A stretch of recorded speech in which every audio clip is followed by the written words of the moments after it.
ভারতের কাছ থেকে আলু পেঁয়াজ না কেনায় ভারতের কৃষকরা এখন বিপদে পড়েছে। আলুর যে দাম কৃষকরা পাচ্ছে না, 2.5 টাকা 3 টাকা করে তারা হচ্ছে ফসলের দাম পাচ্ছে, ফলে কৃষকের আত্মহত্যা ইতিমধ্যেই শুরু হয়ে গেছে। তাদের আলু ও পেঁয়াজগুলো পচে যাচ্ছে, এমনকি ভারতের কৃষকরা আন্দোলন শুরু করে দিয়েছে। বাংলাদেশ তাদের আলু পেঁয়াজ রপ্তানি বন্ধ করার কারণে রাস্তায় আলু পেঁয়াজ ফেলে আন্দোলন করছে ভারতের কৃষকরা। এমনকি বিজেপির নেতা শুভেন্দ্রর বিরুদ্ধে তারা আন্দোলনে নেমেছে। বাংলাদেশের ব্যবসায়ীরা আলু পেঁয়াজ আমদানি বন্ধ করার কারণে পথে বসার মতো অবস্থা হয়ে গিয়েছে তাদের। দেশের মধ্যে তারা পাচ্ছে না এইসব আলু পেঁয়াজের সঠিক দাম।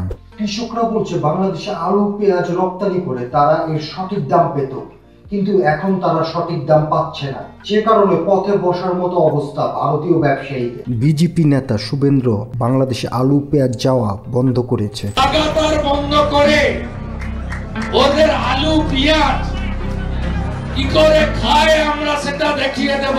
এখন ভারতীয় কৃষকরা নরেন্দ্র মোদী ও শুভেন্দ্রের উপর এত ক্ষেপে গেছে, তারা বলছে নরেন্দ্র মোদী ও শুভেন্দ্র এই আলু পেঁয়াজগুলো কিনুক। নরেন্দ্র মোদী ও শুভেন্দ্র কৃষকদের রাস্তায় নামতে বাধ্য করেছে। এই পচা আলু পেঁয়াজগুলো এখন নরেন্দ্র মোদী ও শুভেন্দ্রকে নিতে হবে, নয়তো তারা অনির্দিষ্টকালের জন্য আন্দোলন চালাবে। বিজেপি নেতা শুভেন্দ্রর বক্তব্য নিয়ে এখন বাংলাদেশ উত্তাল। বাংলাদেশের মানুষরা এখন ভারতীয় পণ্য বয়কটের ডাক দিয়েছে।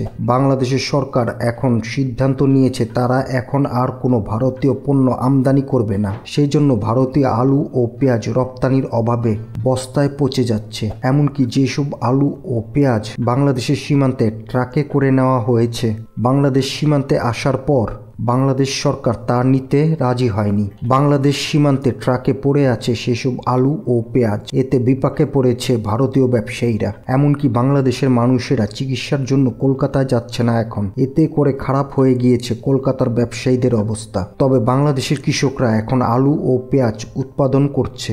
ভারত থেকে পেঁয়াজ আমদানি করার এখন তাদের কোনো প্রয়োজন নেই। শেখ হাসিনা পালিয়ে যাওয়ার পর ভারত পেঁয়াজ পাঠানো বন্ধ করে দিয়ে বাংলাদেশকে চাপে রাখতে চেয়েছিল।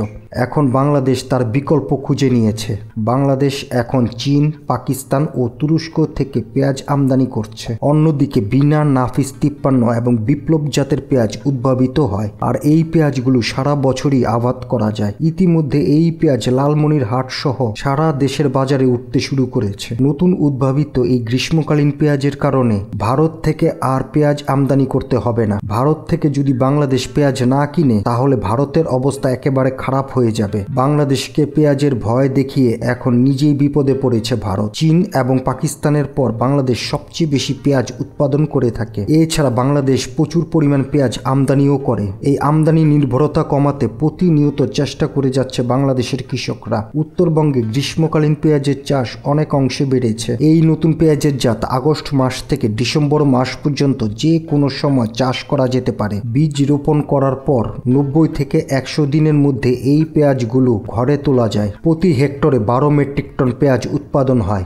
এই জাতের এক একটি পেঁয়াজের ওজন 100 থেকে 150 গ্রাম হয়ে থাকে। এমনকি 8 থেকে 9টি পেঁয়াজে 1 কেজি হয়ে যায়। কৃষকরা বলছে এত বড় পেঁয়াজ বাংলার মাটিতে আগে কখনো দেখা যায়নি। বাংলাদেশে সারা বছর পেঁয়াজের চাহিদা হচ্ছে 24,000 মেট্রিক টন, আর বাংলাদেশ পেঁয়াজ উৎপাদন করে 36,000 মেট্রিক টন। কিন্তু তারপরও বাংলাদেশকে পেঁয়াজ আমদানি করতে হয়। এখন প্রশ্ন হচ্ছে কেন বাংলাদেশকে পেঁয়াজ আমদানি করতে হয়। বিশ্লেষকরা বলছে দেশে যে পরিমাণ পেঁয়াজ উৎপাদিত হয় তার 25 থেকে 30% পেঁয়াজ যত্নের অভাবে ও সংরক্ষণের অভাবে পচে যায়। এই 25 থেকে 30% পেঁয়াজ যথাযথভাবে সংরক্ষণ করা যায় না, যার কারণে চাহিদা থেকে বাড়তি উৎপাদনের পরও এই পেঁয়াজের ঘাটতি বাংলাদেশে থেকেই যাচ্ছে। এই ঘাটতি পূরণের জন্য প্রতি বছর ভারত থেকে $20 কোটি পেঁয়াজ আমদানি করতে হতো বাংলাদেশকে। তবে বাংলাদেশকে নতুন করে আশা জাগাচ্ছে নতুন এই গ্রীষ্মকালীন পেঁয়াজ, যেটা সারা বছর চাষ করা যাবে এবং বাংলাদেশকে আর নতুন করে পেঁয়াজ আমদানি করতে হবে না।